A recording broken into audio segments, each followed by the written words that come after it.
Before dawn on the steppe, there is a silence that hums, a silence that holds its breath. Inside a steel shell barely taller than a man, 5 crewmen wait for that silence to break. The driver's hands rest on levers slick with oil. The gunner leans into his scope, seeing nothing but a grayish smear of horizon. The loader tattoos his fingers on a shell casing, counting not seconds, but the rhythm of fear. The commander steals a final glance through the open hatch at the stars fading to ash. And then the sky to the east flashes one pale scratch, then 100. Thunder chases the light. Before the German guns can speak, Soviet batteries have guessed the hour and stolen it, pouring fire into the dark. Curtains of shrapnel rip the air to ribbons. The tanker's world shrinks from miles of wheat to the thickness of armor plate. That is the opening note of the Battle of Kursk, July 1943, the largest armored clash of the war, often remembered for numbers and maps, but understood, truly understood, through the slit of a periscope. The legend tells of steel giants dueling like knights. The reality is more intimate and more cruel. A tanker's nightmare is not one monster, but a swarm of small, patient terrors. Mines you cannot see, guns you cannot find, engines that stutter just when you need them to sing, the heat of black earth baking through steel, turning a turret into an oven, airplanes that rain death onto roofs no thicker than a coin, orders that demand momentum, while everything under your tracks conspires to halt you. The Germans called their offensive, Operation Citadel, their last great attempt to cut away the bulge in the Soviet line. Around the city of Kursk, from the north and from the south, armored spearheads would pinch the salient closed, and with that pinch the Eastern Front might shift back in their favor. To make it happen, they assembled nearly 3,000 tanks and assault guns. The feared Tigers, brand new Panthers, ungainly but devastating Ferdinand tank destroyers. The crews had trained for a set-piece blow, an armored symphony of speed and power. Meanwhile, their opponents, forewarned by intelligence, had been digging, wiring, burying, and measuring for weeks. The Soviets turned open ground into a labyrinth fields, mapped not by plows but by arcs of fire, distances etched into range cards, ravines wired with explosives, and ditch lines carved to swallow hulls. In some sectors, the defensive belts ran 6 layers deep. In others, 8. They salted the earth with well over 1 million mines, enough to make even a straight line a guessing game. Many stories begin with movement. At Kursk, the story begins with friction. Armor needs momentum. The defender's genius was to deny it, yard by yard, minute by minute. When the artillery duel ebbs enough for engines to bark alive, the steppe fills with noise, an iron herd stirring to charge. But inside each beast is clutter, a cramped gallery of voices. Driver, faster, slower. Gunner, traverse left. Loader, armor piercing. No high explosive. Radio crackling, language clipped as a blade. Every machine hums with heat. Paint flecks flake from vibrating plates. The floor is ankle-deep in spent casings, breadcrumbs, and ash. The air, stale and metal-thick, tastes of oil and propellant. Tankers learn to measure distance, not by milestones, but by smells. The sweet note of engine coolant leaking, the scorched bitter scent of clutch lining, the acrid wire of a burning fuse. Somewhere ahead are neat formations on a map. Here, ahead is a low mound that might be a shadow or a gun position. Here is a strip of wheat that ripples wrong. Here is nothing at all, and the nothing is the worst. As the first waves edge forward, They meet lanes cleared by engineers in the night, narrow and crooked. Each lane is a promise. Cross here or risk the invisible. But lanes funnel, and funnels are where artillery falls. Keep up the speed, the order says. Keep your spacings, the manual says. Keep your head, the veteran says. To the right, a tank blows a track on a teller mine and becomes a marker, its smoke setting direction for others. Sappers in the early light crawl like beetles, probing, sweating, dragging mines out of the soil with strings, cursing the S-mines that bounce upward to spray steel at waist height. Some lay their own charges to defuse what they cannot safely lift. A tank stops to let them work. Stopping is a sin. Another tries to push aside a wreck and climbs it instead, rearing to show its belly to a hidden field gun. The German plan expects the enemy to be fixed and predictable. But Kursk is a chessboard rigged to turn every straightforward move into a trade of blood for seconds. Anti-tank guns are resighted at dawn and dusk. Machine gun nests are straw and silence until they become staccato. Trenches are cut to look shallow and are, in fact, deep enough to swallow a platoon. The sunflowers nod. The wind carries smoke and dust and the humming of engines like a distant foghorn. For the men in steel, the horizon is a circle of smudges that may be clouds or camouflaged gun barrels. For the men in the mud, the horizon is the high belly of a tank that trembles the earth. Every breakthrough is a tunnel, not a door. A tanker's nightmare is not simply fire, it is uncertainty. The Germans have wagered that their tanks can make certainty. The Soviets have decided to make uncertainty their most faithful ally. This is the geometry of Kursk. Advance, stall, creep, flare, fall back, advance. Fear that is patient, anger that is organized, and the knowledge down in the gut that even if your armor holds, your engine might falter, your vision might blur, your gun might jam, and then, in that second, a shell will find you. Those who came expecting an armored dash into open country learned, before noon, that they had entered a trap built less of walls than of intentions. The trap is not invincible, but it is clever. In the north, it waits with hidden teeth. In the south, it lures with wide ground and then grips with both hands. Between them lies the thesis of a new kind of war. Not tank against tank in theatrical duels, but tank against an ecosystem designed to choke it. And once inside, even victors will discover that victory tastes of smoke and hot metal. The nightmare has begun. In the northern sector, the ground ripples into low rises, orchards, belts of trees, and villages that wear names like Poniri, an ordinary place of gardens and sheds that would be hammered into a legend called Little Stalingrad. Here, General Walter Model's Ninth Army pushes down from Oral with heavy armor and something new, the Ferdinand, a huge tank destroyer named for its designer, Ferdinand Porsche. Its long 88mm gun can kill from beyond the reach of most Soviet weapons. Its frontal armor is thick as a lie. It cannot be easily stopped unless you know how to make it stop itself. The Soviets know. Rockets of steel do not float. They grind, they turn poorly, they struggle in soft soil. They are blind to close whispers. The Ferdinand mounts no machine gun. Its world begins beyond 500 meters and becomes clumsy at 50. Soviet infantry learned to let it pass, to pin it with mines, and then swarm it with satchel charges and grenades.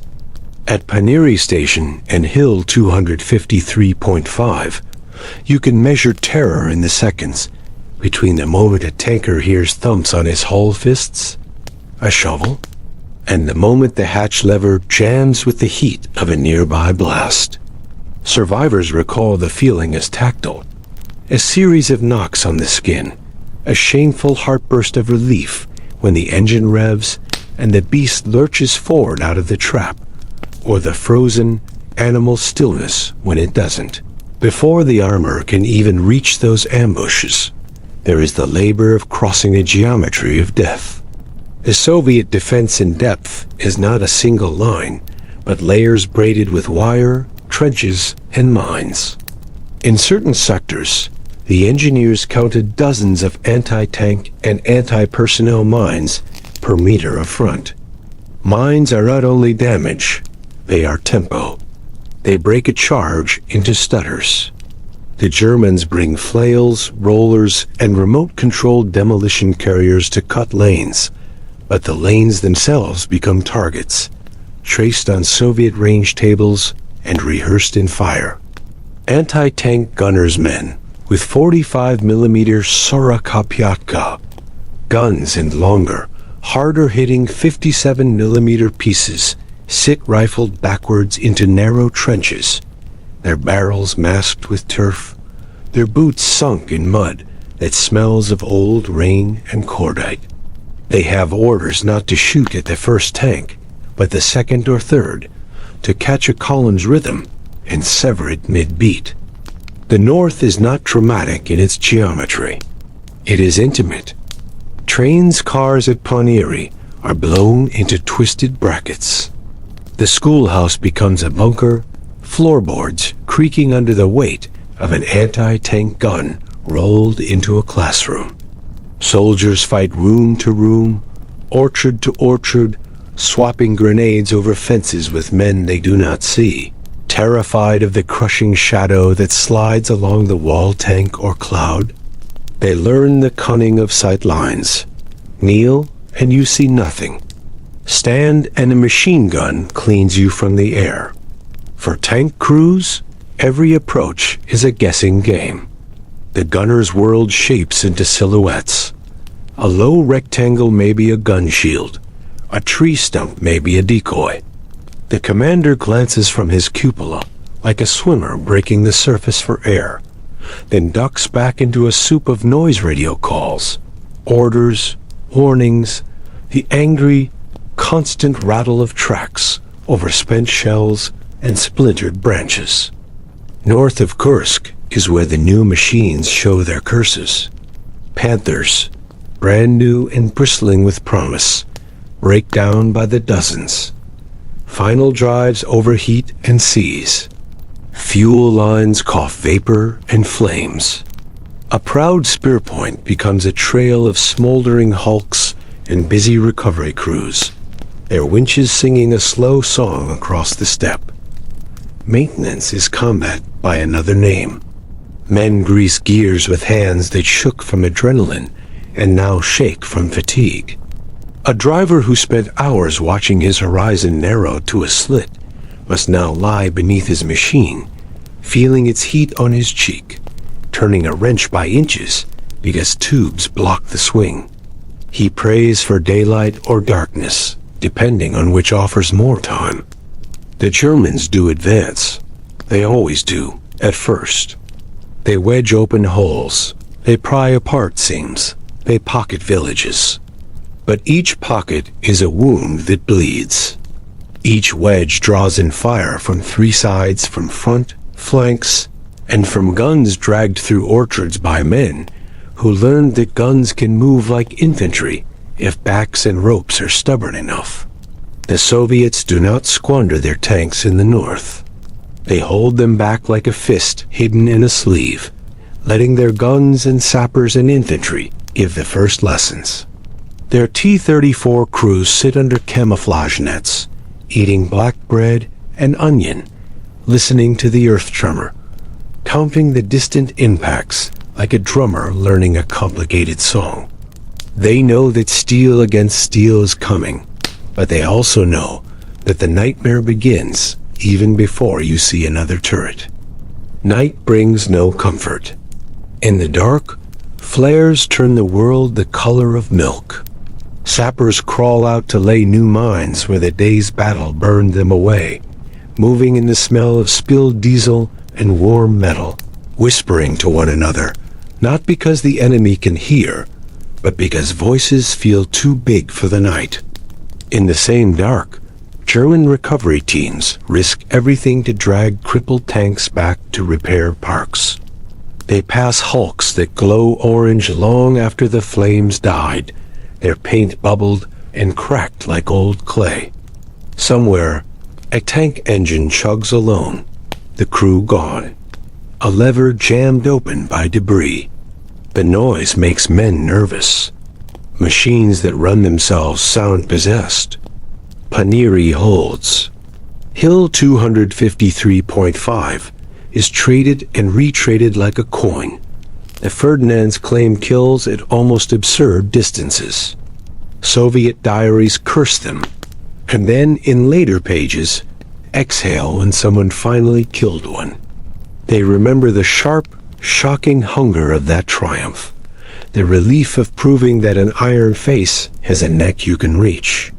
For the German crews, the phrase tanker's nightmare takes on a particular shape, not fear of an enemy tank, but fear of small men with ropes and explosives and a clever path. For the Soviet crews waiting in their camouflaged hides, the nightmare is patience itself, the knowledge that when the order to move comes, it will be into a puzzle whose pieces are still actively trying to kill you.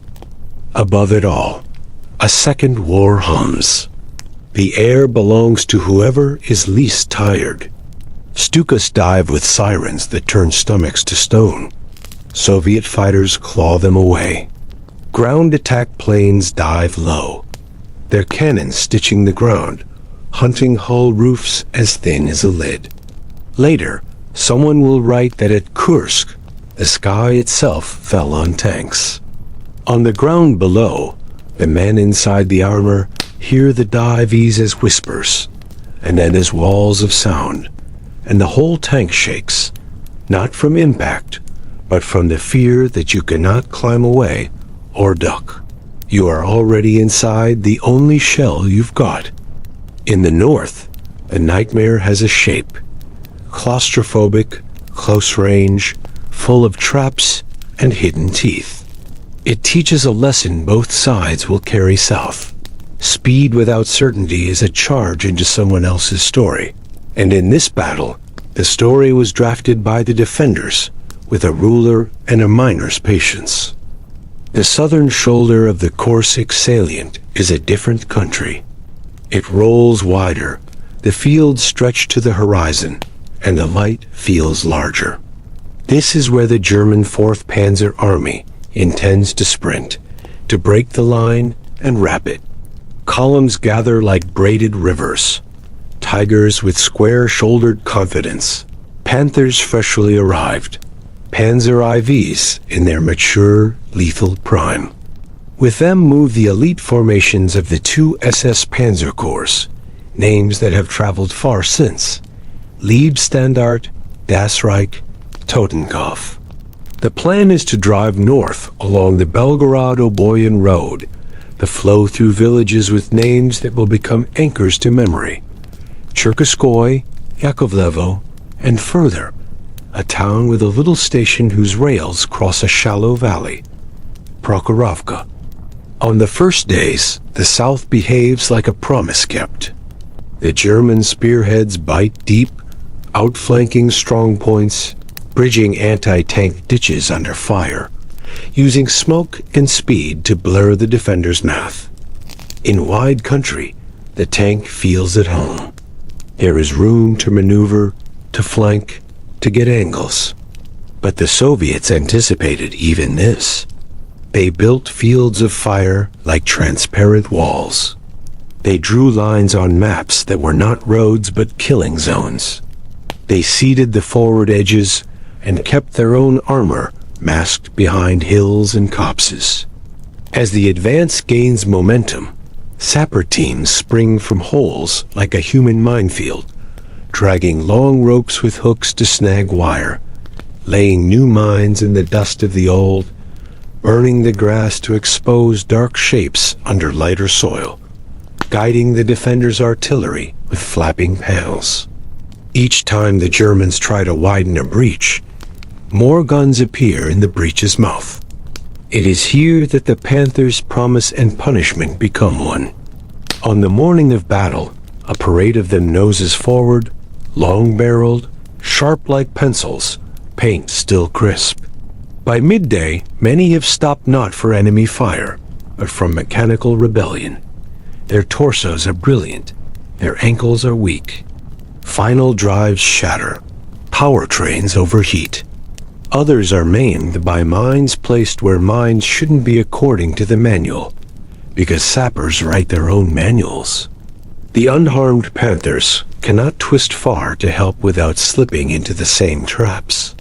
Maintenance trucks hustle like medics, but some patients need surgery, not bandages.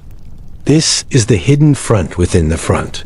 The mechanics' war, the men who fear not bullets, but time. The Germans still find a way. Tigers lead with their confidence plate thick as a door, a gun that can cave in a tank's skull at a mile. They shrug off glancing blows that would break a lesser machine. Tankers inside feel like kings and prisoners at once. If you've known the comfort of a turret that can take a hit, you also know the fear of being a priority target. Across the slope, a line of T-34s holds. Their crews know the ground in a way maps cannot teach. They set up hull down, only turrets exposed, engines rumbling at a whisper, infantry tucked into the scenes of their armor tank riders who will be there when the bullets find the spaces between plates. When the order comes, their engines roar as one, and they move, less like a charge than like a wave, rolling, implacable, messy with spray. The range collapses. The neat calculations of armor thickness and projectile energy become something simpler and uglier. Who sees first? Who hits first? Who can still traverse a jammed turret with a crowbar and muscle when hydraulics die? And then, the day that would be remembered in headlines and hearsay. Prokhorovka, July 12th. Too often told as a joust of thousands, it was in fact a mosaic of close, staggered fights woven across fields and along a railway embankment. General Pavel Rotmistrov, commanding the Soviet 5th Guards tank army, throws his reserves early and hard. The Germans, frustrated by mines and fire and the stubbornness of everything, have edged themselves into a salient under Soviet guns. Both sides move toward each other under the heavy hand of artillery and the hawk shadow of aircraft. Smoke rolls. Dust turns noon to dusk. In that murk, a kilometer is a legend. 100 meters is the world. Tankers on both sides recall an absurd intimacy. Gunners could see rivets on the enemy's armor. Crews fired at silhouettes half emerged from dust clouds, then rammed not out of doctrine, but because there was no room to do anything else. T-34s, some fitted with mine rollers and extra track links bolted on as crude armor, dove into the knot of German armor to deny them the time to aim. Tigers pivoted to bring their long guns to bear, and in the turning, exposed flanks to shots they would otherwise ignore.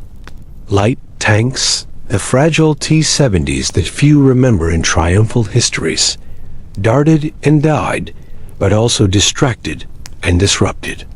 Some shots hit, flashed, and bounced. Others struck at terrible angles and slid along steel to start fires where nobody expected. Turrets jammed. Radios crackled into chaos, too many voices, too many calls for ammunition and aid, too much dust to know who is who. Near the railway embankment, crews used the earthworks like a wall, an anchor in a world of motion. Some tanks charged up and onto the rails themselves to fire from a higher perch, only to find their tracks skip and slide on iron, leaving them half-balanced hearts and throats, exposed to everything. The embankment threw shadows that fooled sight, and under those shadows sat anti-tank guns hugging the earth. Crewmen with faces gray with dust and sweat, waiting for the shape to fill the sight, the gun to recoil, the barrel to smoke. Soviet anti-tank gunners talk of firing until barrels glowed dull red. The breech scorched their hands. German gunners remember using their coaxial machine guns to rake infantry, who appeared as ghostly smudges climbing onto decks with grenades. The battlefield speaks in a bass rumble of engines and a treble of small arms, punctuated by sharp, cruel notes, the clang of a ricochet, the slap of a penetrating hit, the crack of something important snapping under stress. Facts and myths part ways here. Prokhorovka was not a massacre of one side's armor in a neat afternoon.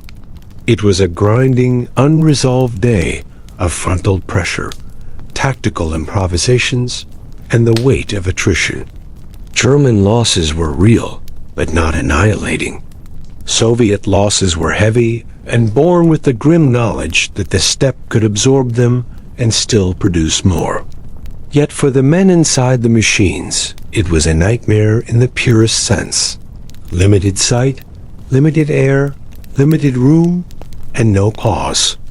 Some bail out of burning tanks only to find that the ground is mined, that the ditch they leap into is an anti-tank ditch with sides that crumble like cake, that getting small sometimes is the most dangerous choice.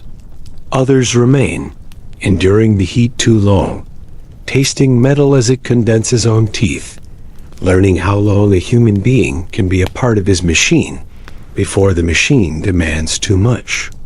By evening the field is a braille of wrecks. Flames crackle in seas of wheat. A few cows wander through, bewildered, their bells a crazy domestic soundtrack to catastrophe. Medics move among the hulks, their white armbands turned gray with soot, listening for banging on armor signals from men trapped in partial survivors, floor plates buckled, escape hatches jammed. The sun sinks and throws long shadows from the wrecks, making them into larger monsters. For both sides, the day's strategic verdict is not final. For the tankers, the verdict is immediate. This is not the clean war of manuals or posters. This is a place where your magnificent gun can be useless if you cannot lower it enough to hit a target 5 meters ahead, where your training tells you to fire on the move, and the earth tells you you're sliding into a hole, where geography itself seems to take sides. That night, Rotmistrov will worry about losses and explain to his superiors why he threw steel into the grinder. His crews will sleep on the ground next to their tanks, using the hull's warm belly as a blanket. Across the line, German commanders will argue over whether to continue pressing or to pivot, sensing that every kilometer forward asks a higher price than it did the day before. The next day will look like the last. The nightmare does not end with a single famous engagement. It continues in the ordinary days that follow, the ugly hourly math of repairing, refueling, recrewing, and returning. There is a war within the war at Kursk, a tide that rises and falls over the armor like weather. It is fought by pilots and gunners, by mechanics and drivers, by men who guide machines across thresholds and then let them go. In this war, the sky itself becomes a part of every tanker's story. Early in the battle, the Red Air Force introduces a new word to crews on the ground: PTAB. Small, lethal-shaped charge bomblets, showered from low-flying attack planes, little packages that pierce the thin armor on turret roofs and engine decks. Their effectiveness will be argued in books, but to the men below, they feel like a plague. Soot falls. Tiny cones of copper burn through plate, and inside, sparks fly like angry bees. The pilots called them armor killers. The tankers called them something unprintable and pulled tarps, nets, and branches over their machines when they stopped, as if hiding from sight could hide them from chance. German Stukas, some armed with underwing cannons, returned the favor. They bob in, sirens low, and pick off tanks that stray, trucks that pause, gun pits that flash. Focke-Wulf fighters strafe roads and set fuel Bowsers blazing.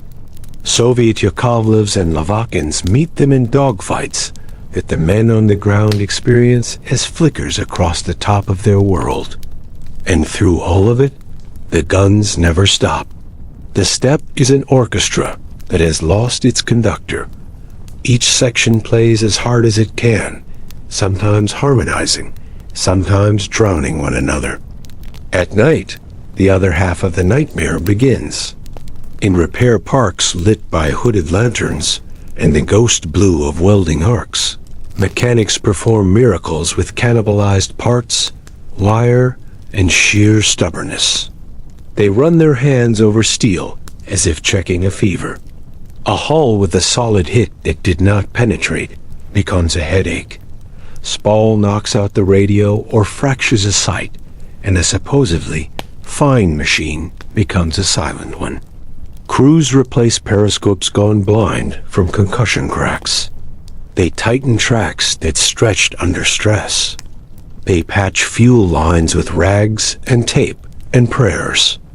A loader who spent the day hurling steel into a breach now lies under the hull holding a spanner, his arms trembling not from exertion, but from adrenaline still burning out of his blood. In the dark, the tanker's body reveals its bruises, shoulders scorched from brushing hot casings, skin puckered where a splinter glanced instead of going through, lungs raw from hours of breathing metal dust and unburned fuel. The mind takes its hits too. Tankers learn to live with the guilt that comes from surviving a hit that killed the man sitting 18 inches to the left. They learn the horrible decision tree when a fire starts. Shoot the extinguisher, keep fighting, or bail and risk being gunned down scrambling on your own tracks. They learn to read the smell of a fire oil, coolant, electrical leach with its own shade of panic. They learn that sometimes the safest place is inside, and sometimes it is the worst, and that the right answer changes in a heartbeat. They become superstitious about everything. A certain sequence of words before moving off, the way a driver taps the hull, the buttoned or unbuttoned hatch. They tie lucky rags to levers. They chalk slogans on armor names, cities, promises to themselves, and to the people waiting far behind the lines. The command level feels the same churn. In Berlin, a strategist peers at a wall-sized map and moves pins. In the field, a commander stares at a sky filling with storm heads and counts the minutes until the roads turn to glue. Mid-July brings news from the Mediterranean. The Allies have landed in Sicily. The German High Command feels the front rippling elsewhere. Resources must flow to new crises. The decision to halt the offensive, the redefinition of ambition from slicing off a salient to avoiding being sliced, is made not only by orders, but by the ground's refusal to yield without a bill attached. On July 13th, the order to cancel Citadel reaches the field. To men in tanks, that order is abstract. The fighting does not simply stop because a word changes. For the Soviet side, the transition to counteroffensive is electric. Operation Kutuzov in the north, Operation Rumyantsev in the south names that mean something to historians, and to the men mean only this. Now it is our turn to push the weight.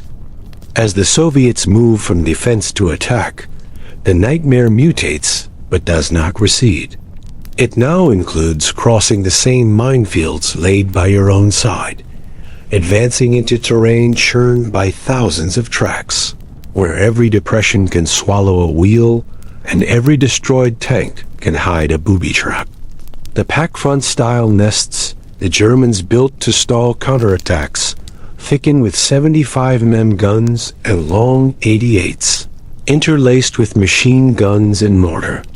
For Soviet tankers who spent a week learning not to move forward, the new order to move feels like stepping into a room whose floor you watched being built to collapse. The enemy gives ground, but rarely for free. Ambushes flare from unexpected places. An apparently abandoned gun pit erupts with tracer when a shadow crosses its mouth. A road where a column stretches for kilometers becomes a shooting gallery for a single enemy aircraft that escapes the escort and finds a seam. A battlefield itself turns feral. Black earth sticks tracks and fills mine rollers, making them dead weight. Tank engines cough black smoke as filters clog with dust. Vision slits and periscopes fur up with grime. A sleeve used to clear them smears instead of cleans. Rations taste like kerosene. Water tastes like oil. Flies, drawn by the heat and the dead, colonize the interiors of machines when hatches are open, and when hatches close, they become the smallest prisoners in an iron cell. Medics work triage in tents that tilt when tanks thunder past, learning the new wounds that armor makes. Hands crushed under recoil guards. Ears that will never hear again. Burns that trace the pattern of a hatch handle into a man's palm like a cruel tattoo. A tanker's nightmare is cumulative, not the splash of a single day's terror, but a slow seeping damp that never dries out. Crews are recomposed as men are wounded or killed. A veteran driver finds himself under new orders from a commander whose face he first saw yesterday. Trust must be built in a minute. A gunner who knows his loader by the sound of his breath is told to climb into a different hull with a different rhythm. He instinctively reaches to the wrong place for a shell that isn't there. He touches a sight that has a different stiffness. He curses the universe for changing too much at once. Still, he fights. And still, the enemy refuses to be only an enemy. Tankers recall odd moments of humanity. A German crew bailing out of a burning tank, their faces raw, raising their hands, being motioned toward the rear by Soviet infantry too exhausted to rage. A Soviet tanker caught in no man's land, waving a rag, being allowed to pull a comrade from under a track. These flashes do not erase the savagery. They exist alongside it, like wildflowers in a ditch, noticed and then forgotten until years later, when memory needs a softer corner to lean on. By late July, the battlefield's geometry has changed. In the north, German forces bend under the Soviet counteroffensive out of the Orel Bulge. In the south, the Soviet push toward Belgorod and Kharkov gathers a momentum that feels different from anything since the war began. It is not a dash. It is a steady shove. The nightmare, oddly, lightens for some and intensifies for others. For crews who spent the first days trapped in lanes, the wide-open push feels like fresh air. For those tasked with holding the flanks and biting off enemy rearguards, it feels like running into a barn when the roof is on fire. Something always collapses where you aren't looking. At Kursk, the tanker's nightmare proves itself democratic. It comes for the crews of the finest German tanks, and for the crews of light Soviet vehicles that barely deserve the name tank. It comes for men who believed in the offensive, and for men who believed in the defense. It shows that machines can promise and fail, that plans can gleam, and then dull under dust. That heroism is sometimes a matter of inches, moving the gun that last centimeter, timing the clutch, ducking under the recoil shield at the right moment and not the wrong. It also shows that the war has changed forever. Tank battles will be decided less by who fields the most shining monsters and more by who composes the battlefield itself. The mines, the guns, the smoke, the deception, the patience. Kursk teaches that lesson with a vocabulary of steel and screams. By August, the steppe has a new grammar. It speaks in burned fields and 100,000 track marks pressed into its skin. Hulks rust in rows like cattle fences. There is a smell that lingers even on windy days. Hot iron and old fire mingled with sun-baked grass. Villagers return to gardens full of shards and to wells chalky with dust. Children climb on tank carcasses as if they were playgrounds, their laughter nervous in the strange acoustics of twisted metal. Medics pack their tents, and what they cannot carry, splints, blood-stained bandages, empty boxes with Greek letter names, becomes the archaeology of a season. When we speak of Kursk as a turning point, we rightly point to the strategic arc. The German offensive halted, the Soviet counteroffensives gaining cities and ground, the initiative slipping finally and decisively to the Red Army. We note the numbers. We compare order of battle tables. We tally kills and losses and irrecoverables. But to understand why the Battle of Kursk was a tanker's nightmare, and why that matters, we have to hold two truths at once.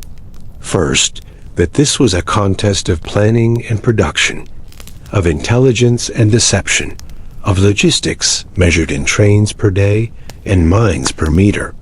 Second, that beneath those abstractions were men whose worlds shrank to a handful of levers and a wheel, to a strip of view and the arc of a gun, to the knowledge that their life depended not only on courage, but on the health of a gasket and the angle of a hillside. Kursk deromanticizes armored warfare. It shows that tanks are not knights. They are tools, complex, temperamental, potent tools that require an ecosystem to thrive. Crews learned that the best armor in the world cannot protect them from a mine under a track or a shaped charge on a roof. Commanders learned that an attack is only as strong as its engineers and its mechanics, its replacements, and its repair parts. Airmen learned that the sky touches the ground in practical ways, with smoke screens, with bombing that forces tankers to button up and blind themselves, with strafing that breaks a column's timing. Everyone learns that the earth itself can be a weapon when you prepare it long enough. The human cost hides inside these lessons like nails in a board. The men inside Tigers and T-34s, in Panthers and Panzer IVs, and Su-152 assault guns and martyrs, and light T-70s, what did they carry away? Many carried burns that turned summer into a season of bandages. Others carried the weight of a comradeship cut off mid-sentence, a seat empty in a turret. Some carried the knowledge that they were lucky in a way that made sleep thin and waking quick. Some carried faith in their machines. Others never quite trusted steel again. And many, on both sides, carried a hardening conviction that the war was no longer about lines on a map, but about survival long enough to see it end. There is a curious mercy in looking back. We can examine documents and draw lines cleanly that the participants could only guess at in dirt and blood. We can say with confidence that Kursk marked the last great German offensive in the East, that after it, the German army was on a path of withdrawal and defense, that the Red Army had not only numbers and courage, but methods sophisticated enough to crush an armored punch. But we should also honor the blurry human reality. The loader who tore his palms on jagged metal, trying to pull a friend through a hatch. The driver who learned to feel the difference between safe soil and a mined patch by the sound of the track's touch. The gunner who learned to exhale, not like a marksman on a range, but like a man trying to steady a house in an earthquake. Why was Kursk a tanker's nightmare? Because it was designed to be. Because the defenders turned the open steppe into a maze, and the attackers insisted on driving their most prized machines into that maze. Because both sides filled the air with steel and the ground with traps, and turned fieldcraft into an industrial art. Because the mechanical and the human were asked to perform at the edge of their endurance for weeks on end without relief. And because even when bravery shone, it often shone inside a box that measured 2 meters by 3, lit by slit and spark. There is, too, a warning folded into this history. Technology tempts us into certainty. New tanks look like solutions. New weapons feel like answers. Kursk reminds us that the battlefield has a vote. Mines and mud dilute greatness. A cheap gun in the right place outruns 1,000,000 marks spent on the wrong part of a machine. The synergy of arms, the weaving of infantry, armor, artillery, engineers, and air makes miracles or makes disasters. Those lessons did not vanish when the smoke cleared. They recur wherever machines meet men, wherever a plan meets an enemy who has time and will. And there is a quieter call. Walk a battlefield where steel once moved. Lay your hand on a tank in a museum and feel the cold that would have been heat. Read the diary of a man who cannot quite explain how long an hour could be when the world is narrowed to a view slit. Remember that victory, however necessary and however celebrated, is made of individual minutes endured in impossible places. The men at Kursk, on both sides, did not choose the battlefield's shape, but they filled it with measureless resolve. If we are to measure anything today, let it be that how much ordinary courage it takes to steer into a map full of erasures, to fight in smoke and noise and heat, and to trust the crew around you even when everything else breaks. The steppe has greened over. Rust is now the color of autumn leaves. But sometimes, when the wind combs the grass just right, you can imagine you hear a far, low humming. Engines or memory.